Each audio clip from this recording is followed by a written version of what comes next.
that's upbeat and happy. Okay. Or tell me about a happy time. Or tell you about a happy time. Well, play and tell me. Okay. So a happy time for me was playing professional baseball. I got a chance to play professional baseball when I was 18, and for me that was happy. Like I just, you know what I mean? What kid don't want to be a professional athlete and make a lot of money and chase a lot of girls? And sports really for me was just happy throughout life, but just getting the chance to be a professional athlete for me was like the top. Okay. At least that's what I thought at that time was the top. That's what I wanted to do. And why did you stop? So while I was playing, I started to sing a little bit. Like I was singing like hotels. We would stop and we would at the hotel. They would have these in the lobby, and so my teammates would all be like, "Man, you know, why don't you sing?" And I was like, you know, I play baseball. Like, am I not good enough? You know what I mean? Like, are they trying to give you something? Are you telling me something? And so I that happened, and then one of my last seasons playing, I ended up injuring my wrist. And so in the off season, I came home and I began to attend a church where the pastor was Smokey Norfolk. He's a Grammy Award winning artist, gospel artist. And so I kind of fell in love with music ministry because that was like the biggest thing at his church because he was a musician. And so I started to sing, and when the season came back around to play, I just said, I'm not gonna go back, I'm gonna sing. I told him that. I said, I wanna do what you do, like the way you reach people, the way I saw people being affected by the way his voice is and everything. I said, I believe that I can do it. And so now we're here and I'm doing it. I mean, I looked like a fool for a long time though, walking away from baseball.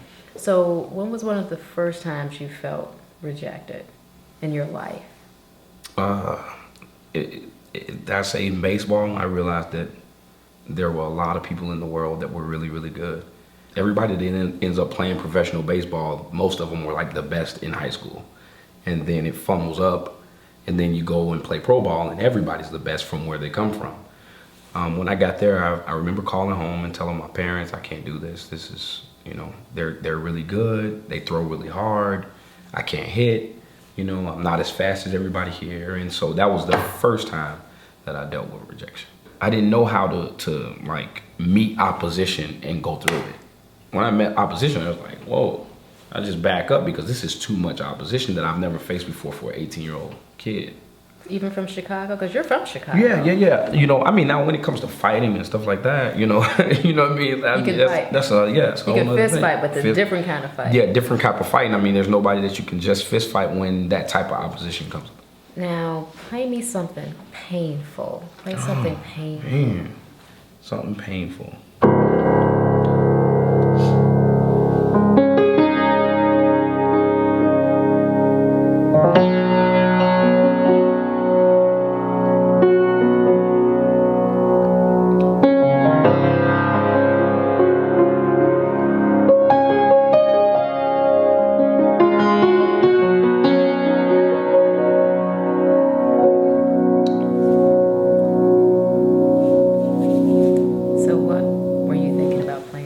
I would say for me, the only real pain, I guess, that I felt is kind of, I guess, the rejection of like me being who I am in music. Pain, I guess, that challenged me as to who I want to even be in life. And the music business has challenged me. I've been given kind of a sound that doesn't sound like normal gospel music. And so I was told that this won't work. You have to change this. And to the point where there was people that were not going to work with me unless I changed. If I tell them I'm not changing, how am I going to pay the bills? You know what I mean? And dates are not flowing because at that point, you know, if you're not visible to the public eye, if you're not playing on the radio, then how do you keep the money flowing? Tell me something sad. Something sad. Yeah.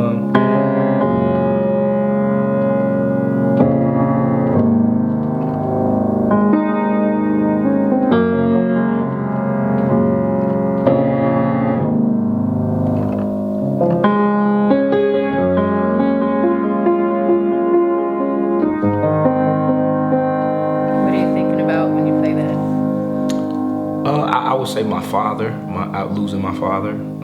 That was, I guess, the hardest thing that I've ever had to go through in life so far. There's the man who taught you how to be a man, and losing him. And so every time something good happens, I'm like, dude, I wish you were here. I want you to see this. Like, I'm becoming a good man. Now tell me when you wish she was here because you felt lost. Marriage. Yeah, like, the first couple of years, I've been married now for 4 years. The first couple of years of my marriage, I didn't know what I was doing. I don't know. I felt like, there was nothing that I could say to make her happy. There was nothing that I could do to make her happy. And, I didn't have a clue as to what to do or how to do it. And so for me, that was the breaking point. I felt like, man, let's just get divorced. Like, I can't say anything to you. Like, I don't even feel like you really feel me anymore. I wish at that moment I said, I need his help, So if you could say something to your dad, what would you say? Like, if I could talk to my father, I would say, thank you. I would tell him, thank you, Dad, for sticking around and being a father. The reason why I never gave up on anything is because of him. Even when I wanted to give up on everything, each thing that I've set out to do in my life, there's been times that I wanted to give up, but but my father wouldn't allow it. So I just want to thank him for instilling that in me, and him being married to my mom the entire time that I was alive is one of the most powerful things that I've ever witnessed a man do. Everybody's got problems. Everybody's got something. But my father did one of the most honorable things that a man could do. He was in my house. What was it like as a young black man, a young black boy, to see your father disrespect your mother? That was my final exit from the house, actually. I had gotten to the to the age where I was stronger than my father, and I heard them having a verbal altercation one morning, and I decided to take it upon myself to defend my mom. And so my mom says, "You can't do that. You gotta go. You have to go." And I'm like, "I'm defending you."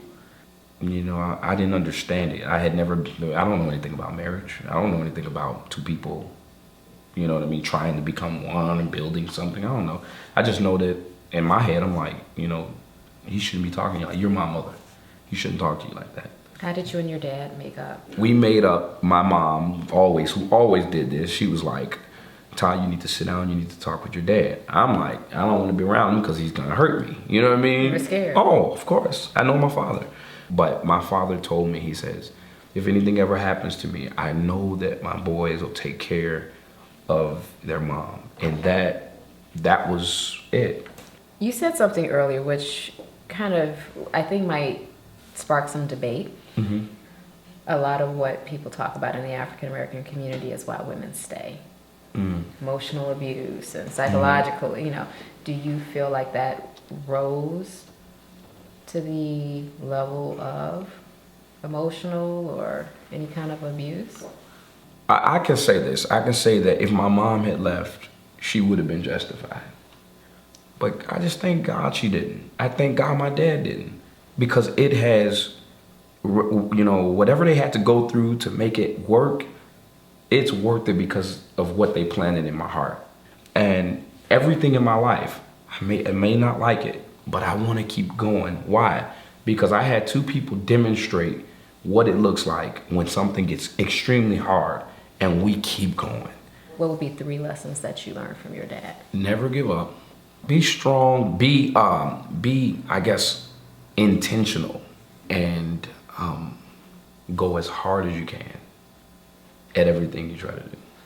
Man, that is priceless. That is what has molded and made me into who I am. I'll never give up on anything. I'm gonna win. That's just the way I will win, and it's because of them. And you know what I mean? And now I'm able to salute my parents and say everywhere that I am, I'm sitting here being interviewed by you because of them and because of what they've done. Fantastic. Yeah.